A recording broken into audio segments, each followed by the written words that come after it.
Hi, everybody. Good afternoon. Good afternoon. Thanks for coming today.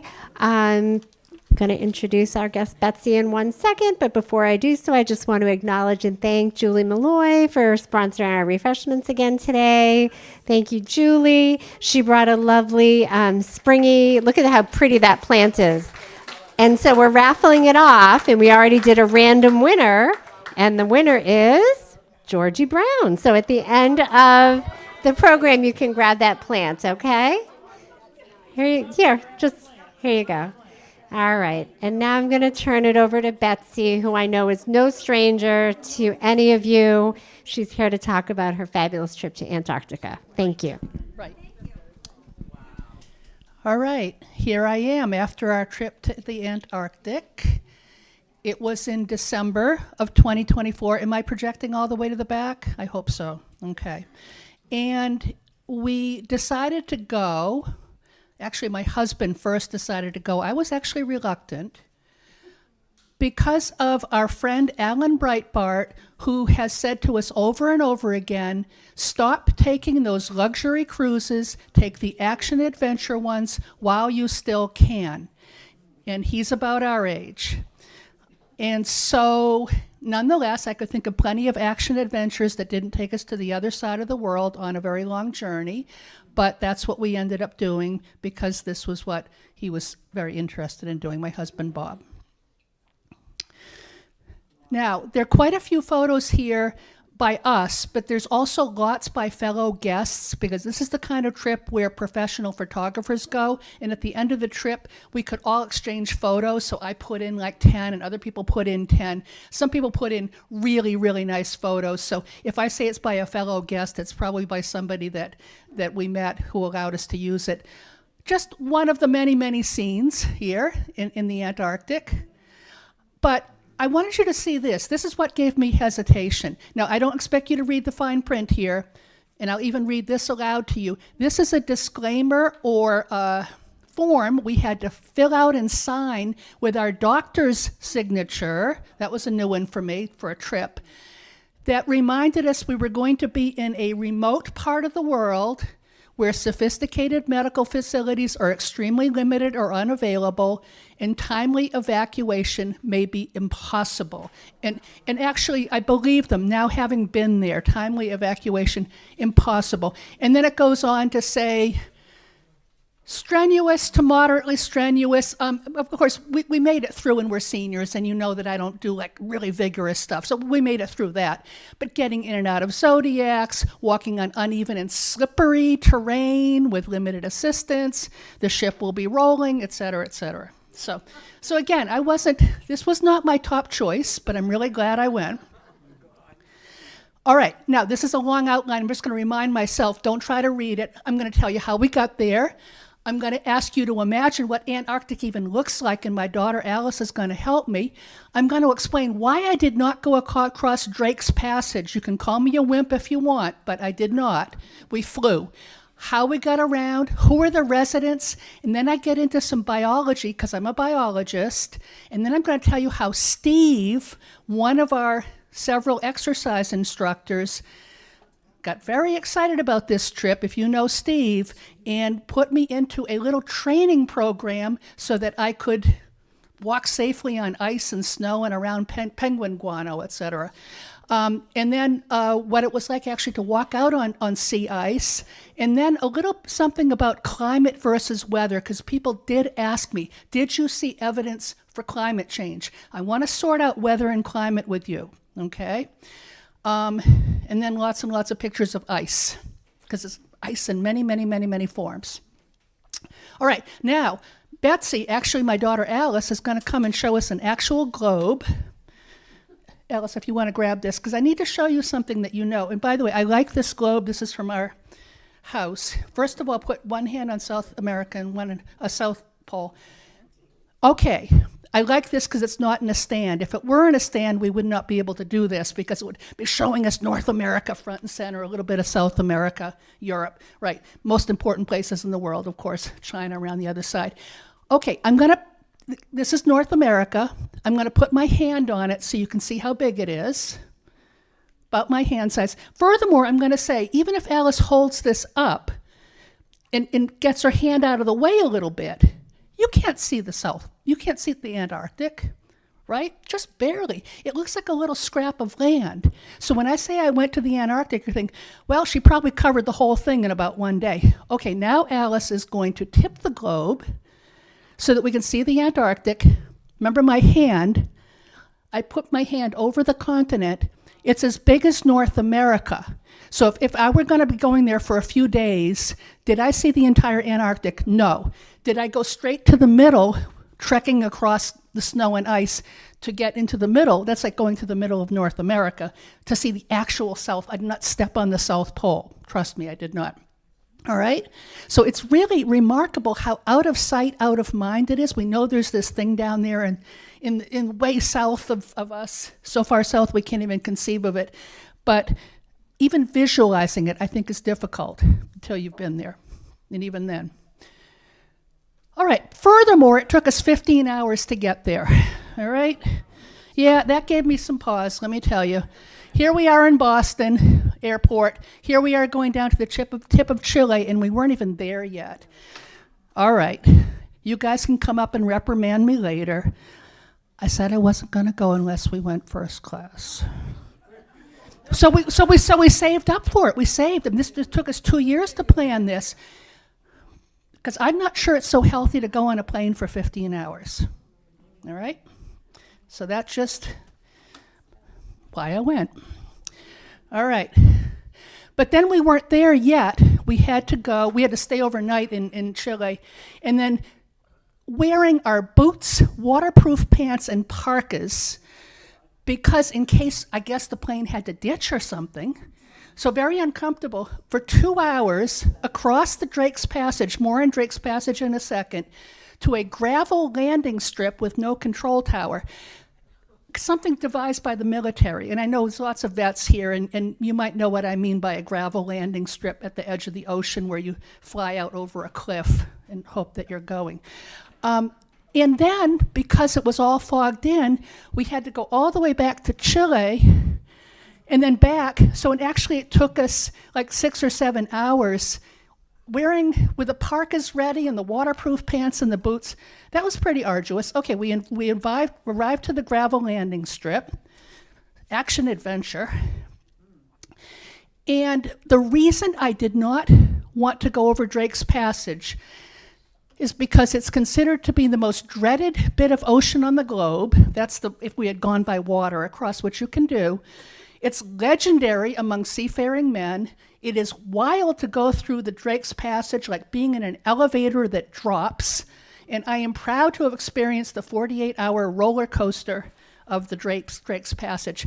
So that was another stipulation. I found out we could fly out over, and we did. Didn't mean we didn't encounter ocean waves. We did. There's a lot of ocean around the Antarctic, but did not go through Drake's Passage. Again, you can come up and reprimand me for being such a wimp after this if you want.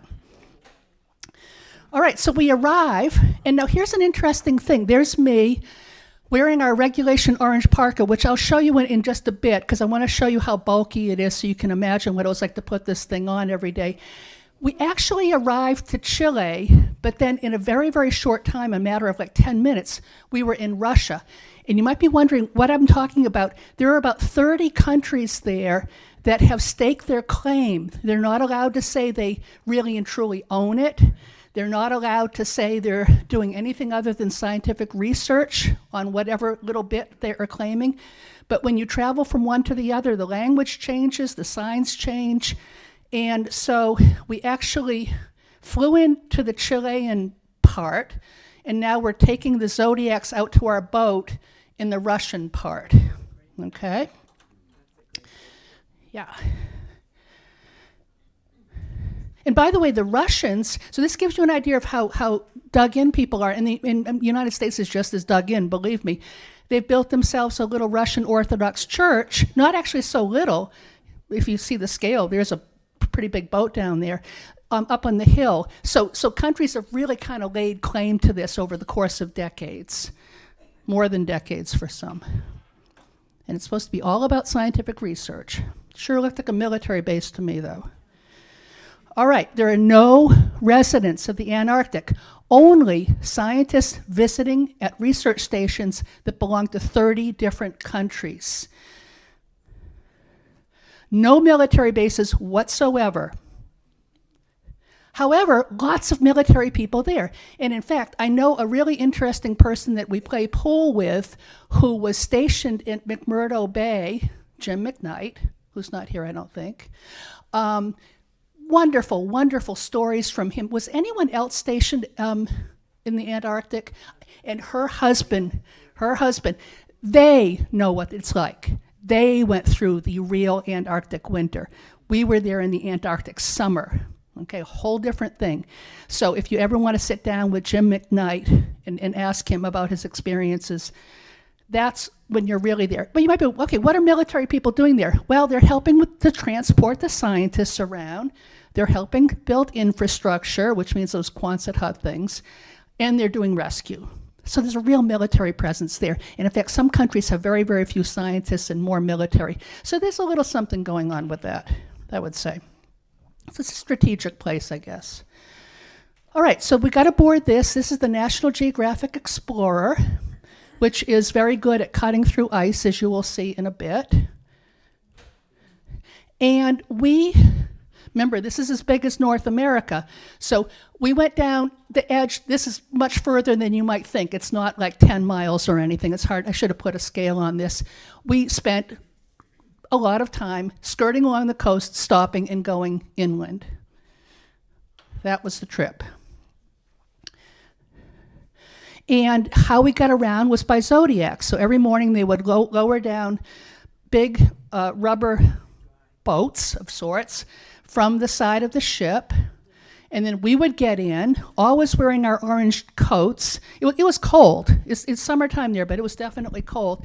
And I also think as if we fell into the water or, I don't know, wandered up there and got lost, at least we'd be visible with the orange because we all were wearing orange all the time. All right, now, about the wildlife. And here we get a little bit biological. Now, don't get intimidated. Those of you who went to my Amazon lecture have seen this before. I'm going to summarize it for you. You're going to get it immediately again, even though you're going, oh dear, not this again. If I were to go to any community of organisms in the world and gather all the plants together in one box, cram them in, they would fill the biggest box, huge, huge box. If I were then to go and gather up all the things that eat plants, so around here, the rabbits and the deer, cram them into a box, it would only be a box this big. It's about 1/10 the size. Yeah, it has to do with energy transfer from one to another. And if I were to take all the animals that eat the plants, so who's that? That'd be like a snake or a hawk or something. Tiny little box. This is crammed, there's a frog there, crammed into one little box, and that's going to be all of them. And then here are the animals that eat animals this is the top of the food chain. Could be some kind of snake again or something. All right, so far so good.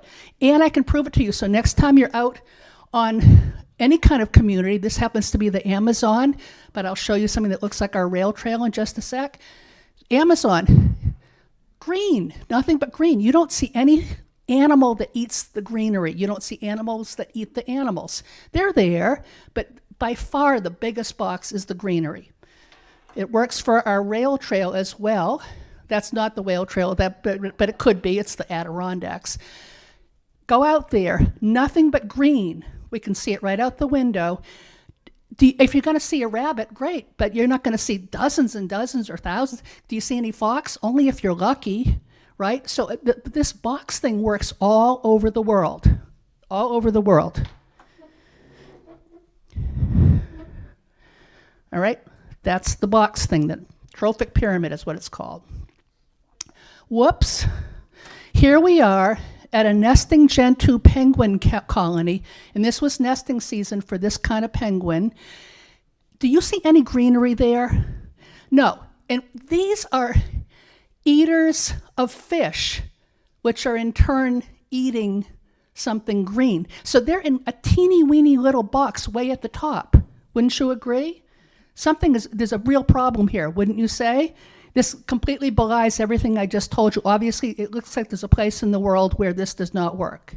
All right, so now comes the big take-home story.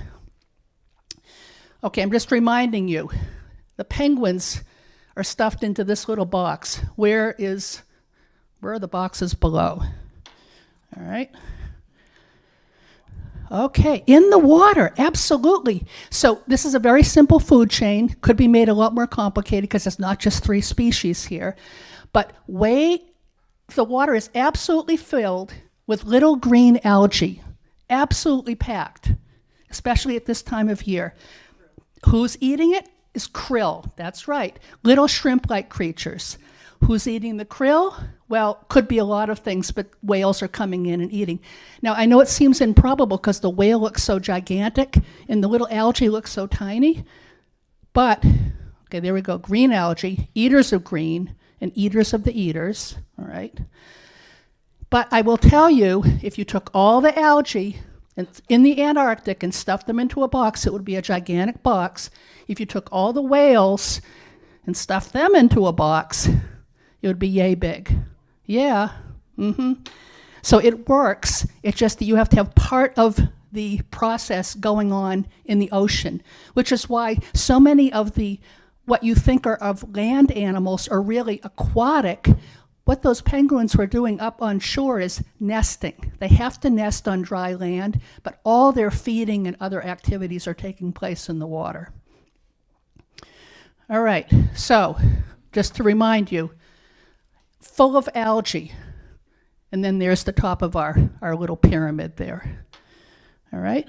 This is the kind of thing I would say to my biology students. This will be on the exam. Do you think you could handle an essay exam on this? I think you could, because you'd start off explaining how we can see this in the rail trail, then you turn this into a mystery, then you solve it, right, with the algae. It's doable.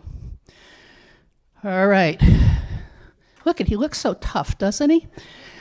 This is Steve Avellino. He said, you do not want to go to the Antarctic without special training. Can you imagine him?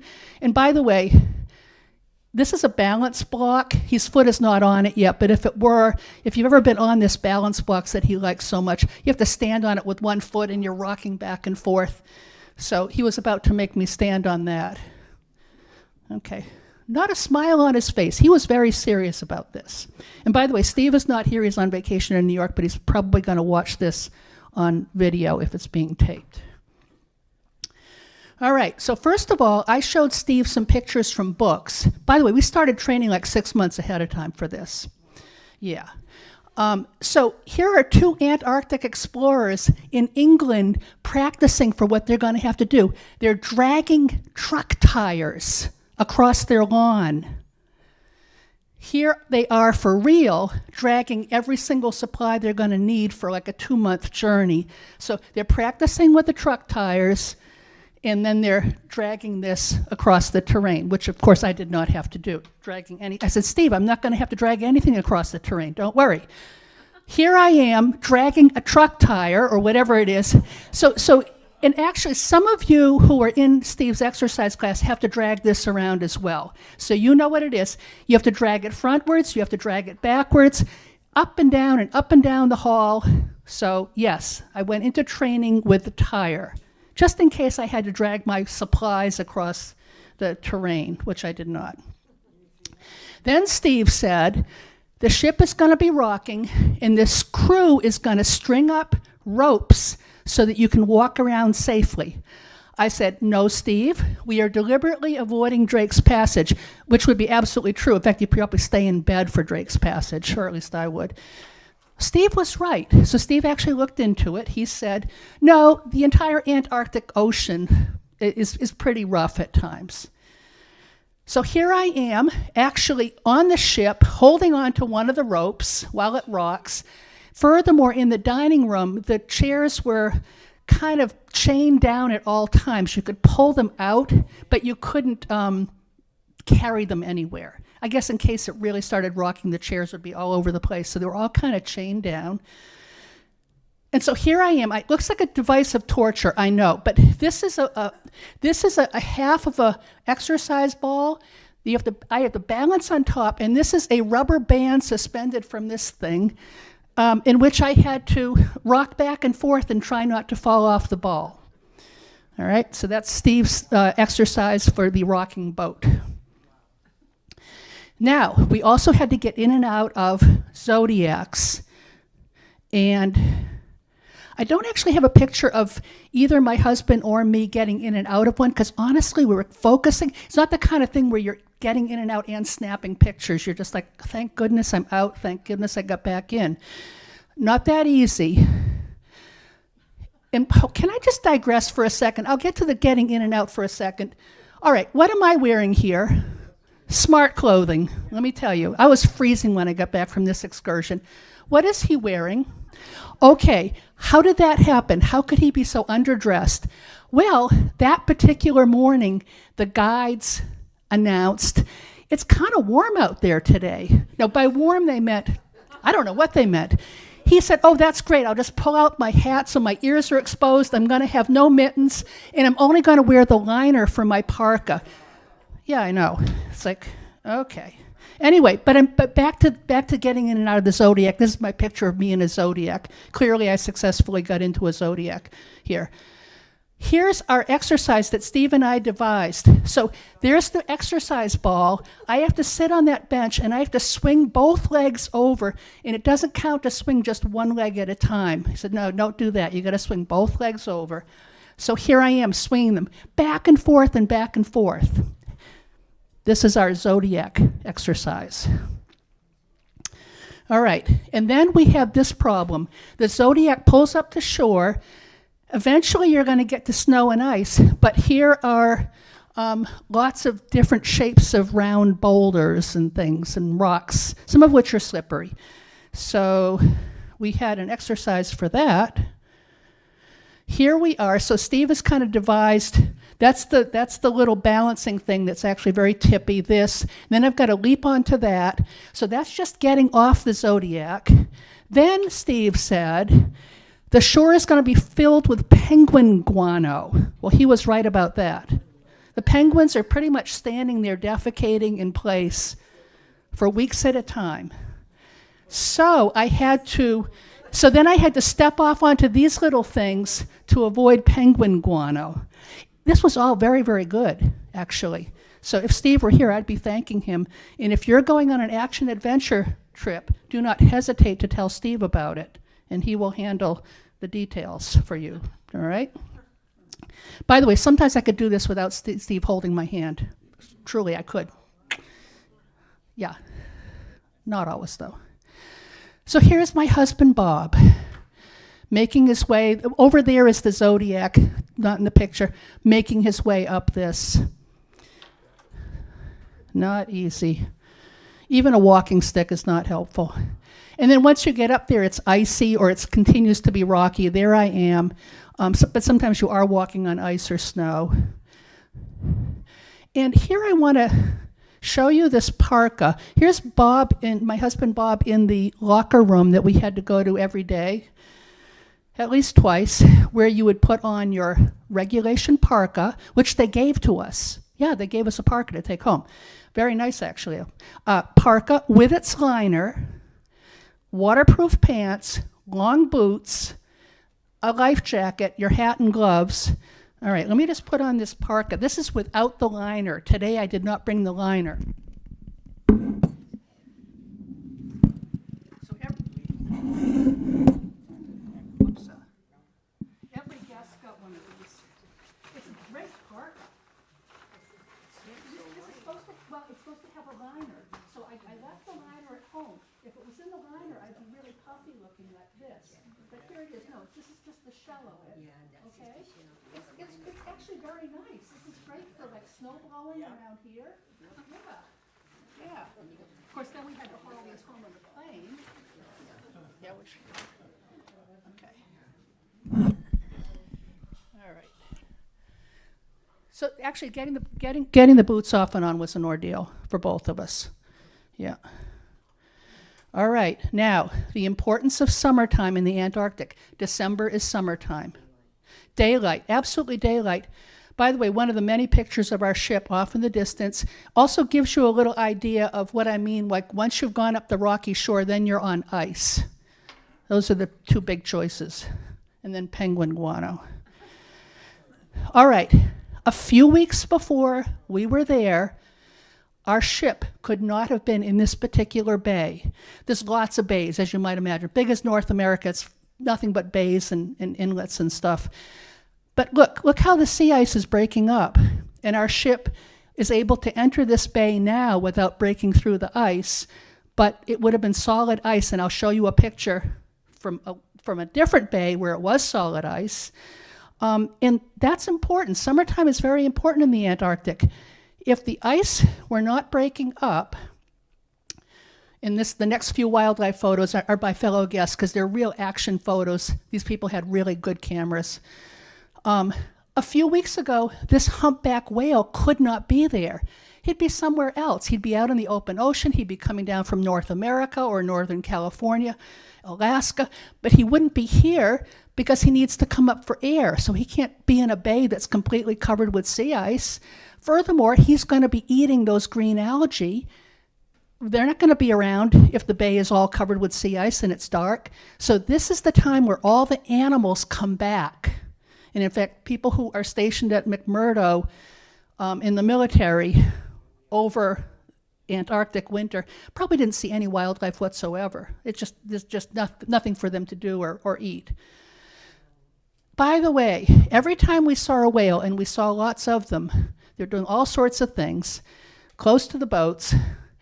See how distinctive that tail is? So apparently, we find out, the guides could take a picture of the whale tail as it was going under, and it's so distinctive, they could look it up in a database and find out exactly which whale that was and where it had been last seen. And these whales are seen all over the world. So they're only coming here for the Antarctic summer, December, to eat. All right, this is a pod of 24 killer whales. This was spectacular. Now, I wish I had one of them spy hopping. You can see one of them is getting ready to. What they do is they cruise along. These are the killer whales that go after penguins and anything that's in the water. They go in large pods. They have that really lethal looking fin up top. And then periodically one will perk up, look around to see if they see a seal or a penguin, and then go down and keep cruising. Now, our guides knew who these were because apparently these pods travel together, and they said, oh, that's the such and such pod of 24 or so whales that just cruise around this area looking for anything vulnerable in the water. Yeah, there they are. One's doing a little blowhole thing. This was spectacular to see. By the way, this was well after dinner that we saw this. The sun did not go down at all. So this looks like it could be daylight, but no, the sun was out all day and all night. Now, here's now I wish this penguin were being chased by killer whales. He's not. But if he were being chased by killer whales, he would be doing something called porpoising. This penguin cruises along the water, then leaps out to sort of avoid whatever's in the water, and then cruises along, then leaps out, and you see them leaping from one place to another. I wish I could say I saw a killer whale chasing it, so it must have been leaping in and out for some other reason, but that's called porpoising in a penguin. And this is the time of year where the penguins come from wherever they're coming, because they're not staying here through the winter, most of them. One species is, but most of them are not. And here's where they climb up on the rocks, which are suddenly available to climb up on, and lay eggs all over these rocks, making nests out of little pebbles and stones, and dumping guano that smells like fish everywhere. Yeah. We also saw Adelie and chinstrap penguins, but more at a distance. So when you see a great big group of them, it's because they're nesting. And if you don't see them in a big group, it's because they're out being more or less solitary and eating whatever they're eating for that time of year. So there's a real seasonality to which penguins you're going to see. Here they are doing some sort of mating call or competition call.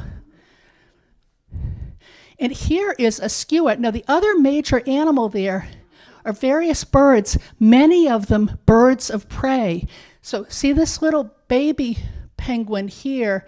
This skua is going to try to come in and grab it, and the parents are going to protect it. And this, we did not see that baby being carried off, but that is the goal of that particular predatory bird. So that's at the very top of the pyramid, right? Eater of the eater of the eater. All right, so this irritated some of our fellow tourists. Our cruise director, this is an expedition. I have no idea what we're going to be doing in the next 24 hours because the oceans were variable, the ice in the bays were variable. He had certain things he'd like us to do. The next morning, we'd find out where we were and what we could do. So we were all really happy when we woke up one morning and found that our ship had embedded itself in Wilhelmina Bay, which is, I looked it up, that bay is about the size of Lake Winnipesaukee or so, if you want to try to visualize it. It's not as big as Cape Cod Bay, it's about like Lake Winnipesaukee. So, I looked out the stateroom window and I could see our guides were testing the ice. You know how you would do it like Turner's Pond or something? Like, let's see if the kids can skate. All right, 30 inches of snow on top of 30 inches of sea ice. Yeah, I think we can skate on it. Over 1,000 feet of sea. So you might be, what's the problem here? Of course we're going to walk out on this. The problem is that it's Antarctic summer and it's melting really, really, really fast. So they were concerned that they needed to test quite a big area to make sure there weren't like melted places underneath where we could fall through. Because you might think that would be plenty enough. You could probably build an entire village on top of it. All right, so there they are testing, and I think they're using some kind of special sounding device. I don't think they're actually drilling. See, because there's the edge of the ice. We were not allowed to walk here. You can see penguin tracks. We had to walk over here because this gets thinner and thinner, and it's melting as we speak because it's summer. It's supposed to melt.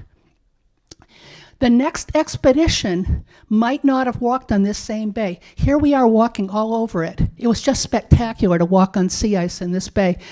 But if you're comparing notes with someone else who went to the Antarctic and say, did you get to walk on Wilhelmina Bay? They'll say no, because it was all broken up. You couldn't walk on it. So week to week, they have to kind of invent where we're going to go and what we're going to be able to do. And the penguins came from nowhere. Well, they didn't come from nowhere. It was their home. We're the ones who came from nowhere, I guess, right? And were extremely curious about us. So you would see them running over to you, and we were told to stay 15 feet away from all wildlife. They're the ones that kept trying to approach us, I swear. So here they are, very, very close. And if they tried to get closer than 15 feet, you were supposed to back away, and then they'd approach and approach. Why? Because they have no natural land predators. If we were in the water, we might be mistaken for a killer whale. But on land, they're really not worried about something our size, and so they're extremely curious. I won't say they're friendly, but they're extremely curious. So we got a lot of really close looks at these penguins. All right, so the whole thing is about 17 miles in diameter, and what was really nice is you could easily take a picture in which it looked like you were the only person on the bay, right? Just turn the camera and you just wouldn't even see your fellow passengers. It was so big. It was spectacular. All right, so conclusion on that, no spring or summer trip, and by that I mean from October to March, is going to be the same week to week because of the constantly melting ice, perfectly natural summertime thing there. All right, oh, just for fun I did this. Okay, so I had read that if you take a compass to close to the South Pole, remember we weren't actually at the pole, we're on the outskirts, that compass would not point to any particular place. And it's true, if I turn this around, it was not able to say this is the South. We were in the South. We were right smack in the middle of the South as far as it was concerned. However, if you look at the south pointer on this thing, it is tipped down onto the dial because that's what it does. The north part is going to tip up as much as it can like this, and the south part is going to tip down because that's what it wants to do. South is somewhere below us is what it's trying to say. All right, now I need to tell you why the sun didn't go down. The Earth is tilted. When the Earth goes around the sun, it's not upright like this, it's tilted. And when we are on this side of the sun, the Antarctic is tilted all day and all night, 24 hours, toward the sun. It never escapes from the sun.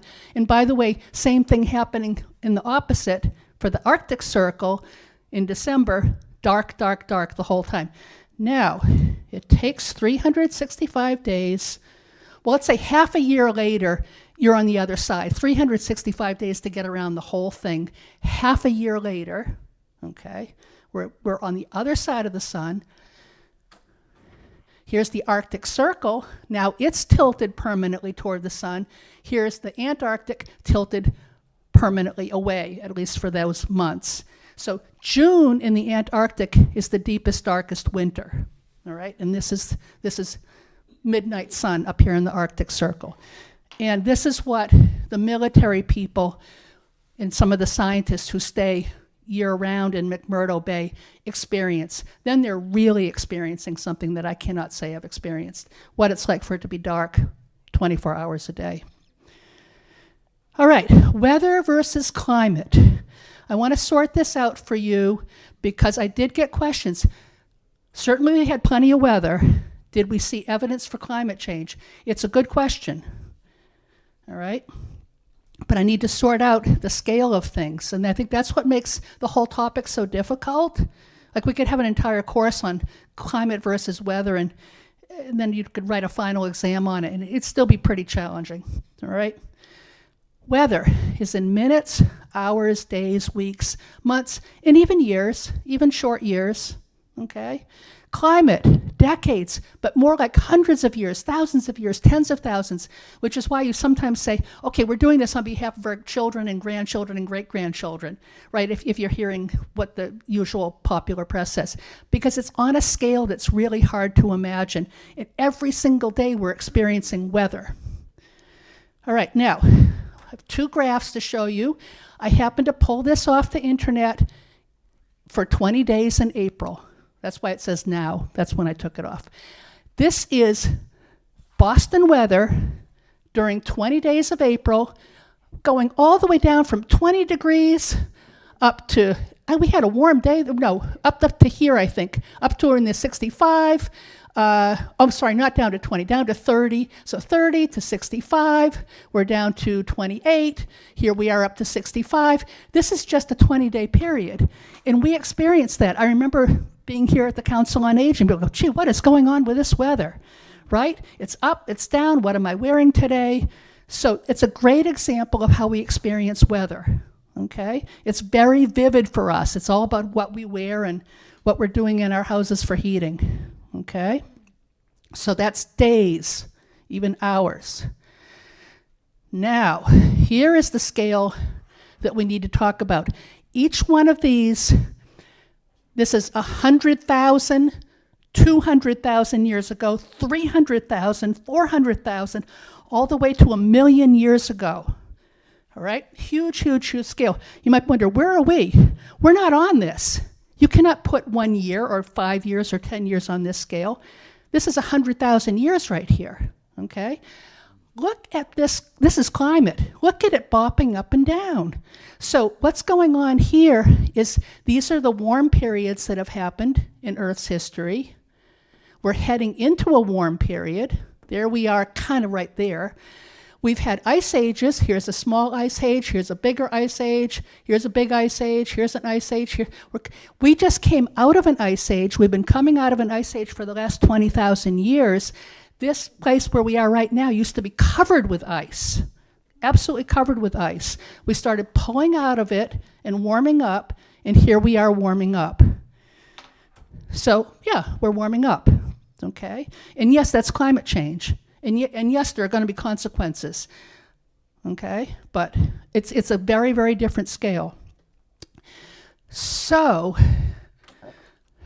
if we tighten it up a little bit, this is today, this is the year 1800, so it's kind of within human history memory.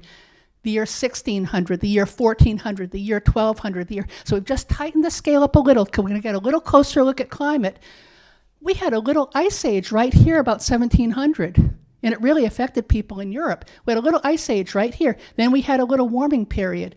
Here's something called the medieval warming period, so you can even go back in written human history and get accounts of climate changes and the consequences. Okay, there's always some kind of consequence because people get kind of dug in. This is the climate that we should be in, and they find out differently. So here we are, warming up again. Okay. Oh, actually, I want to go back and say something about this. We know about this huge, huge scale, this million-year scale, from ice core data. So I think that's probably what I want to conclude this little part with.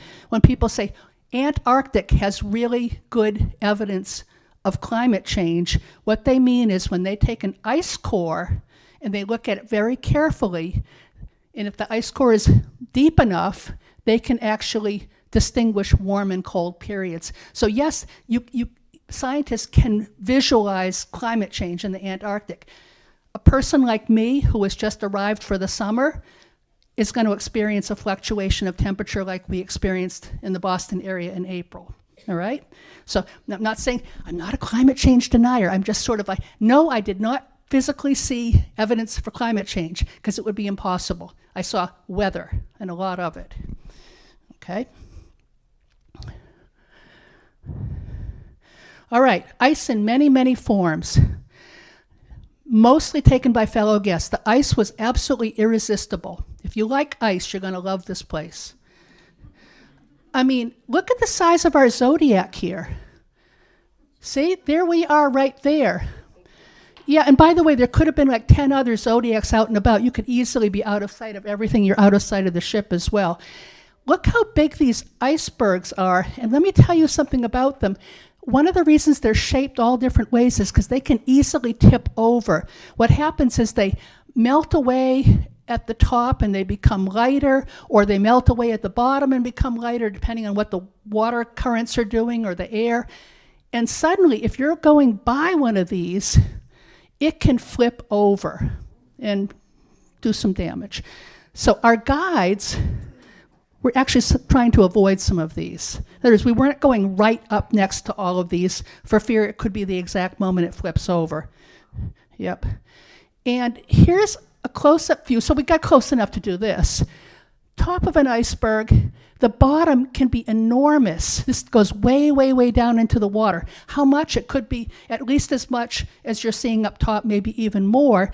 But it also gives you an idea of how unstable they could be, because you've got melting happening differently in the water than you are up top, depending on what the season is. And gorgeous blues. Oh God, if you like the color blue, this is your place. And white. And then just gorgeous formations like this. The guides couldn't even explain some of these. I know it looks like icicles, but these are all on an enormous scale. And exactly what causes that particular hole there, I am not sure. And then, okay, you can see this one probably has flipped over recently. So there's an example, and maybe this one's going to flip over because it's melted in a different sort of way.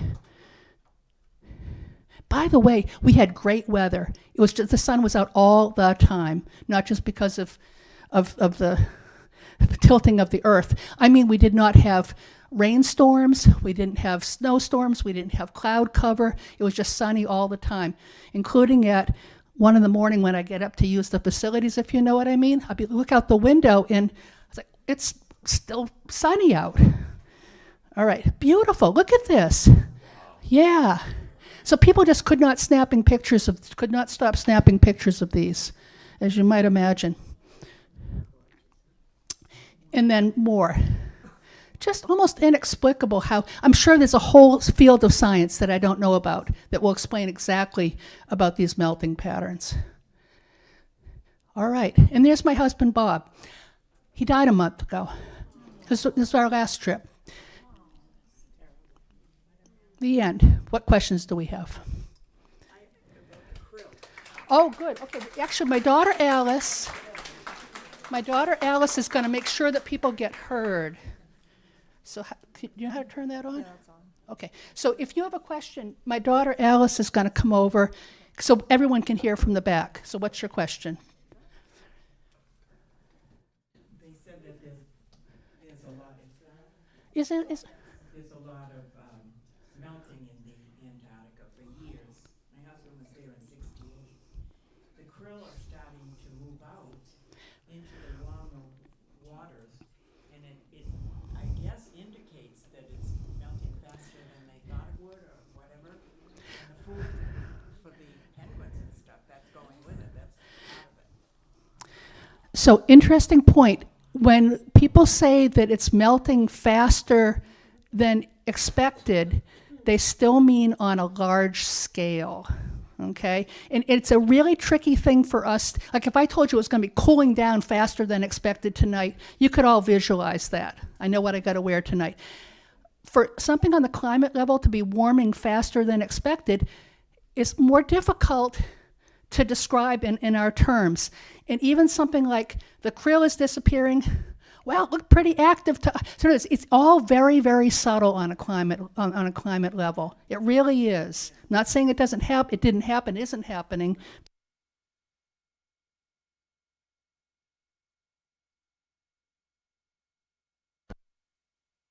With consequences, all right? But I'm just saying it's really hard to visualize, and I'm a scientist, and I have to really work at understanding these graphs, okay? Other questions? Okay, Alice is going to give you a microphone. Can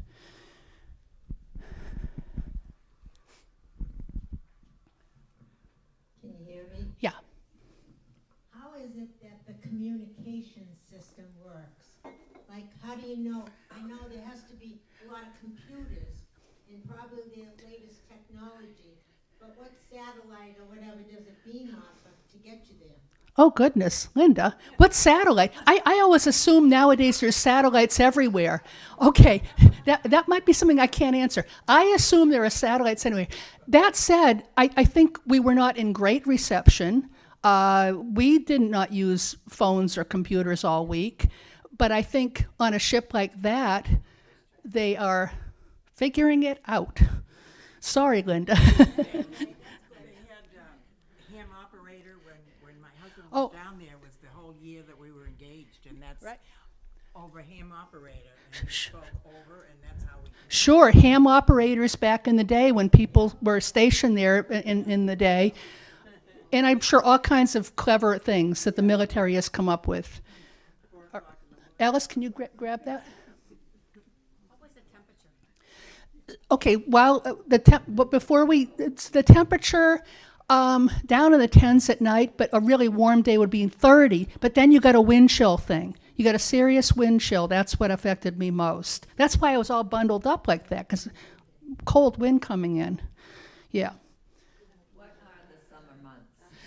So it's October, November, December, January, February. I mean, December is the height of it. December is their equivalent of June. And then you're still pretty warm as you go into January and February. So as a tourist, I don't think you can even go outside of those months. I mean, they're not going to take you there to see pitch darkness. Yeah. Another question? Alice, another? What's the background of the people that were on this particular trip? And what would you say is your own, idea of was your trip very much meeting all your needs? Oh, well, the background, there were a lot of photographers. There were a lot of people who were checking off their final continent. Can you imagine that? People say, I've been to Australia, I've been to China, I've been here, I've been there. Time to do the Antarctic. So there was a little bit of that. Not too much, not like just checked it off. I think I'll lie in bed today, that kind of thing. But a lot of photographers, really good photographers, a lot of bird watchers. Because if you want to add to your bird list, here you got your penguins, you got your skuas, a lot of whale watching type. So I think it's for naturalists and then the sort of person who really wants to be well traveled. National Geographic just had the penguins on how they mate. Oh, yeah. And they have to hold their egg for a year. Right. So some species, so remember this, several species of penguins, though, with different habits. But you're thinking of the penguins in which the males are left holding the egg. That's right. And they're very protective. They are. They show that too, how protective they were of the eggs and of the babies. Right. So she's talking about how protective they are of the eggs and babies. Why? Because all the birds are predatory. I mean, I'll tell you, the birds are swooping around looking for an unprotected egg. Who else has a question that Alice can go to? Alice? I was wondering if you could tell me what kind of whale have that white tail? That was a humpback whale. Oh, but there are other whales that have whitish marks as well. Yeah. Okay. How do they recording these? You said the tails. They know about these whales. Yeah, so someone has made a big study. I actually think you could go on the internet and maybe even find the database if you're into that, where they photographed every single whale, Cape Cod Bay, Canada, North Pacific coast, and then they put it into a giant database and actually named the whale and then tracked it. So other scientists, when they see that same tail pattern, will go, I just saw the such and such whale that you had up in Maine, 2 weeks ago. So they're tracking them all over the world, and that's sometimes how we get such fairly accurate numbers about how many whales there are. Okay, Alice, anyone else? Oh.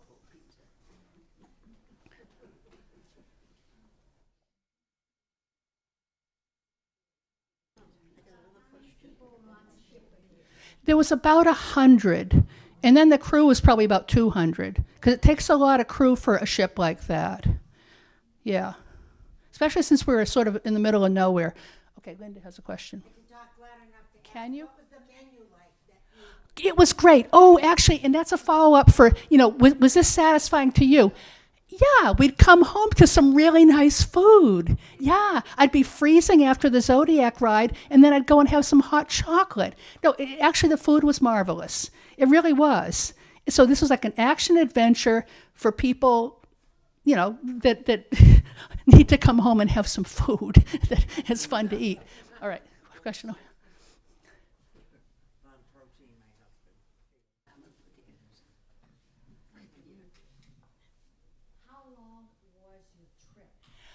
The whole thing took over a week. Remember, it takes 2 days to get down there and 2 days to get back, so that includes it. So once we were down there, like 5 days. Yeah. Because it takes a while to get there. Yep. No. Someone says, would I go back again? Honestly, and I know I'm talking to a lot of people here because a lot of people have lost a spouse. That's just the way it is at a senior center. I'm kind of thinking, okay, I got my sister to go on the trip to Scotland that my husband and I were going to go on. So that's really nice. I'm not sure I would have gone to Scotland all by myself at this point. So I'm kind of just thinking about it, and I know a lot of people think about that in this room. Yeah. Other questions? Oh, here we go, Judy. Were the other passengers as well conditioned and prepared as you were? Judy. Okay. Judy said, were the other passengers as well conditioned? Further, do I look like I'm well conditioned? No. Okay. No. There were plenty of people who were much better conditioned than I. However, Steve really did a great job of preparing me for this, including telling me things were going to happen that I did not believe. So I'm going to say that it doesn't hurt if you're going to go on an action adventure. You don't have a problem with that. You look well conditioned, Judy. I would not worry about you. But no, I don't think you want to be totally out of condition for it. Yeah. All right. Other questions? All right. Just a statement about Steve, how now Steve is actually conditioning people that are preparing for surgery. That's great. I'm glad he's doing that. That's very important because you need to get up and moving after that. That's great. Steve is very good, isn't he? All right. Other questions? All right, are we all done with questions? Oh, do we have one? No, you're just looking pensive. Okay. All set on questions? All right, good. Thank you. Carrie and Debbie were wondering how I could do this. It's like a little sort of memorial to my husband. And I think I can give a lecture and I can lose myself in the lecture. And I just lost myself in the lecture, which is how I do it.